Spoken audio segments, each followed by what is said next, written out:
Buenos días, no sé si se escuchan. Ajá, y yo le voy a subir acá.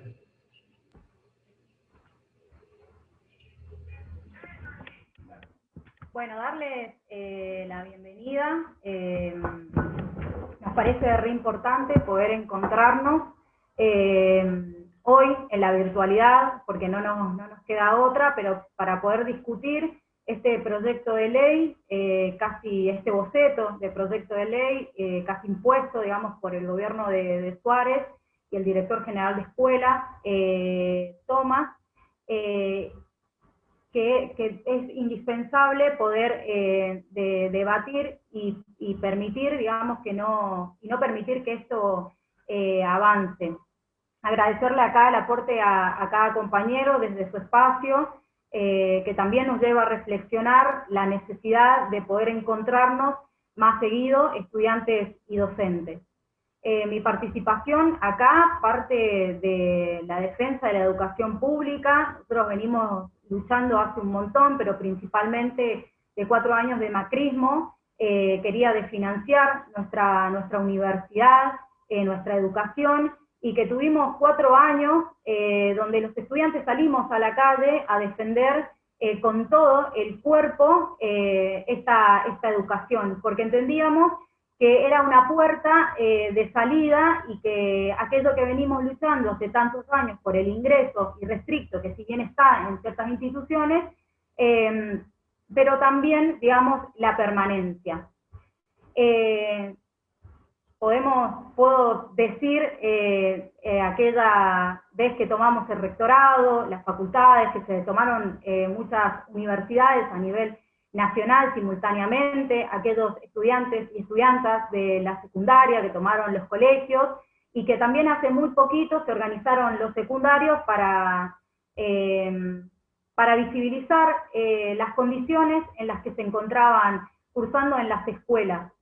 totalmente indignas, y que bueno, luego comenzó la pandemia y bueno, hizo que la educación casi media impuesta por este gobierno sea a través de la virtualidad.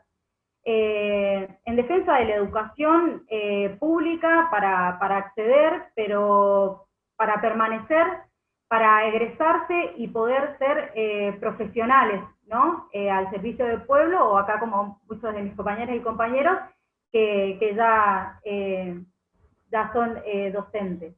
Pero también esto nos lleva a preguntarnos, ¿educación para quién, no? Y vuelvo a nombrar al gobierno de Macri, porque lo vivimos con Cornejo, porque ahora lo vivimos con Suárez, que con estas políticas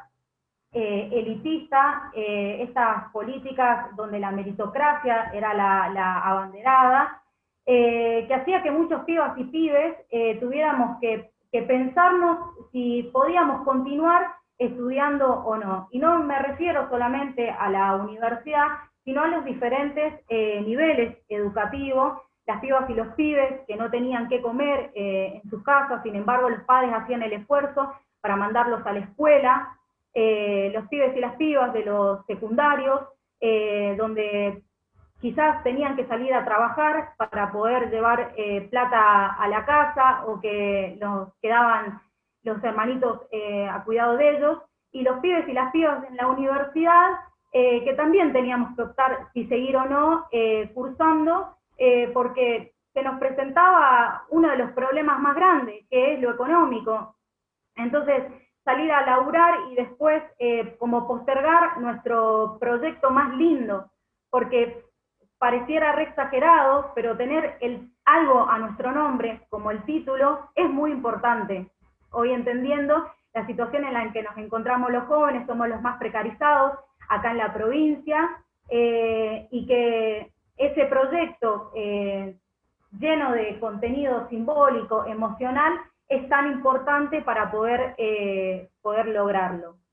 Entonces, y no solo lo vimos con los aspectos integrales, es decir, nosotros no pensamos en acceder a la educación solamente, sino que también pensamos la educación en base a nuestras condiciones materiales, si podemos llegar o no a la universidad, a la escuela, a los colegios, y y en eso hubieron políticas que pudieron acompañar sin resolver, digamos, nuestros problemas de fondo, pero uno fue el Progresar, que era un dinero importante para que los estudiantes pudiéramos mantenernos en la educación. Un Progresar que en el gobierno de Macri fue diferenciado entre las carreras estratégicas y las carreras sociales. Por ende, aquellos que estábamos cursando una carrera social nos correspondían 1.200 pesos, mientras que aquellas carreras estrategias, como relacionados a la industria, a la abogacía, a la economía, percibían más de 4.000 pesos. Un punto. Después, en ese sentido, quiero poder hablar sobre la permanencia, porque si bien luchamos por la permanencia dentro de las instituciones educativas, también lo estamos haciendo hoy en día. Ha sido muy difícil para el estudiantado tener que cursar de manera virtual porque no estaban las condiciones, no teníamos las herramientas tecnológicas. Hasta el día de hoy hay compañeras y compañeros que no se pueden conectar porque no tienen un celular adecuado para soportar esas plataformas y tampoco una computadora. Pero principalmente no tenemos la conectividad. Y el estudiantado, voy a hablar específicamente de la universidad, nos organizamos desde principio de año para pedirle al rector de la Universidad PISI que pudiera garantizarnos esas condiciones. Obviamente que no hubieran propuestas de la universidad, sino que tuvimos que nosotros organizarnos a través de formularios, de reuniones por carreras, de asambleas generales, para ir identificando cuáles eran esas condiciones particulares que hacían que muchos compañeras y compañeras no pudieran acceder.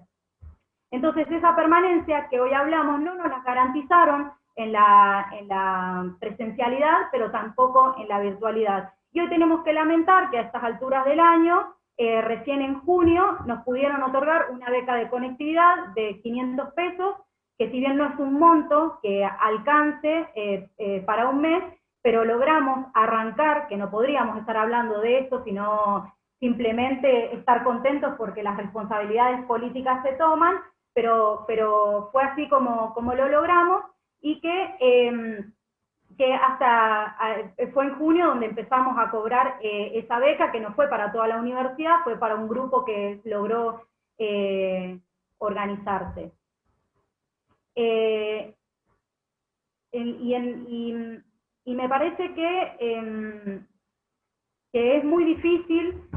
porque yo como delegada de mi curso, soy estudiante de trabajo social, recibía muchos comentarios de compañeros que manifestaban que ya no podían continuar, no solo por las condiciones, sino por el desgaste mental, emocional que esto los llevaba, y que es triste y que nos duele, porque nos dolía perder a los compañeros y las compañeras en la presencialidad porque no teníamos las condiciones garantizadas, y mucho más duele en este momento donde muchas pibas y pibes encontraron quizás la oportunidad también de poder organizarse para cursar aquellas materias que por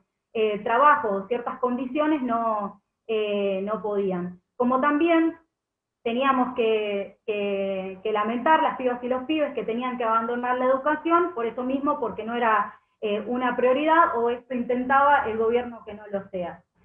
Y en eso, me parece, como estudiantes tenemos un desafío fundamental, porque vamos a ser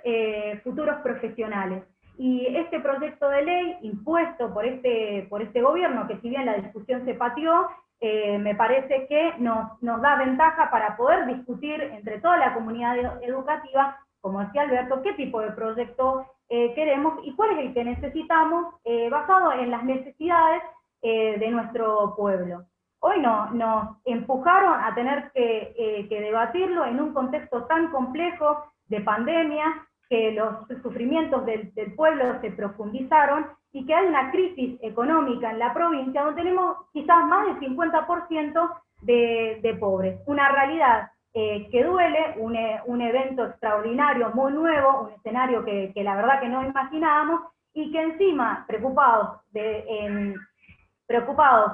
por este contexto, preocupados para ver si vamos a continuar en en la virtualidad nos hace tener que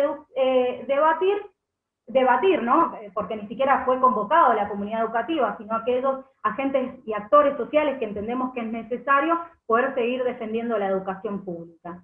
No solo tenemos que discutirlo ahora, sino también tenemos que discutir nuestros planes de estudios, porque para ingresar a la universidad se requiere de un estudiante que esté al servicio de las clases dominantes, un estudiante que esté al servicio de las empresas, de los monopolios, amigos de los gobernantes de la provincia,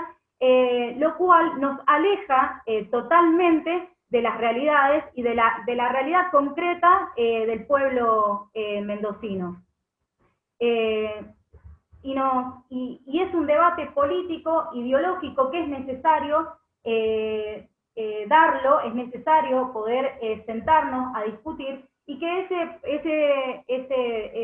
esos planes de estudio, ese proyecto, es necesario si lo discutimos no solo como estudiantes, porque hemos entendido que si bien está la organización de cada sector, es indispensable tener que reunirnos toda la comunidad educativa para pensar cómo vamos a avanzar en esta educación que queremos, la educación del pueblo liberado. Entonces es un gran desafío tener que sentarnos a discutir estos planes de estudio para no convertirnos en aquellos sujetos en los cuales este sistema necesita, porque son muy alejados a lo que realmente necesita el pueblo y las mendocinas y los mendocinos. Además, como estudiantes, nos tenemos que pensar que en un futuro nos vamos a recibir, vamos a ser profesionales, y que muchos de nosotras y nosotros vamos a terminar trabajando en un establecimiento educativo como docentes o integrando algún equipo o un equipo de gabinete, ¿cómo se dice? Servicio de orientación acá, y que también nos influye, digamos, en las condiciones en las que tendríamos que trabajar, esto que nombran acá los colegas. Yo ya me siento como ustedes, compañeros, que vienen denunciando la precariedad en las condiciones que vienen trabajando, y que nosotros tenemos que pensar en construir un presente diferente, pero no podemos dejar de pensar que si no se cambia este presente, vamos a terminar trabajando en estas condiciones, como lo vienen sufriendo los trabajadores y los trabajadores de la educación, y que nos venimos oponiendo fuertemente, y que hemos podido salir en unidad para defender los derechos de nuestras y nuestros docentes, porque entendemos que si un docente mal pago no puede seguir enseñando en estas condiciones, y que también se ve atravesado por la virtualidad. Nos han metido en un juego perverso donde tenemos que enfrentarnos con las y los docentes, que los estudiantes entendimos en pandemia, y que nos ha costado mucho tiempo, digamos, dejar de lado estas diferencias y poder construir una metodología de enseñanza y aprendizaje que permita poder cumplir los objetivos, nosotras como estudiantes y las y los docentes como nuestros educadores. Entonces, en eso hemos podido acompañar estos caravanazos tan indispensables, pero también hemos podido acompañar esos reclamos salariales que se han presentado ahora en la pandemia. Bueno, ahora en la pandemia, se vienen presentando hace bastantes años, y todos estos, también estas trabas, el ítem aula, que no hacen más que dañar, digamos, a nuestras y nuestros docentes. Por último, quiero cerrar primero celebrando la unidad, y que es necesario que nos podamos organizar y que podamos discutir si nosotros vamos a continuar de esta manera en la virtualidad, cómo va a ser. Porque creo que tenemos mucho tiempo para que nos vamos a encontrar en la presencialidad, en la virtualidad, y que es necesario poder pensar esos procesos de enseñanza-aprendizaje viables y que nos sirvan a ambos, pero también cómo vamos a volver a la presencialidad, entendiendo que no están resueltas todas aquellas problemáticas que venimos denunciando hace muchísimos años dentro de los establecimientos educativos. Y principalmente porque es necesario, digamos, pensar esta educación que nos incluya a todas y todos, que nadie se quede fuera de las aulas y que podamos avanzar entendiendo que la educación es tan importante para el desarrollo humano, pero también porque nos ha permitido tener una herramienta tan importante de empoderamiento y de poder que es el conocimiento. Nosotros con el conocimiento lo adquirimos, podemos criticarlo, podemos reproducirlo, pero una vez que lo discutimos nos sirve para transformar esa realidad tan injusta que duele un montón y que es necesario para el pueblo que podamos intervenir de manera diferente y que podamos reclamar a estos gobiernos de turno que puedan satisfacer aquellas necesidades que generan tanta desigualdad. Entonces, creo que de mi aporte estudiantil es que podamos sino que podamos estar siempre pujando por esta unidad tan indispensable que hoy nos convoca a poder discutir este rechazo a este proyecto educativo, pero que también nos invita a pensar cuál es el necesario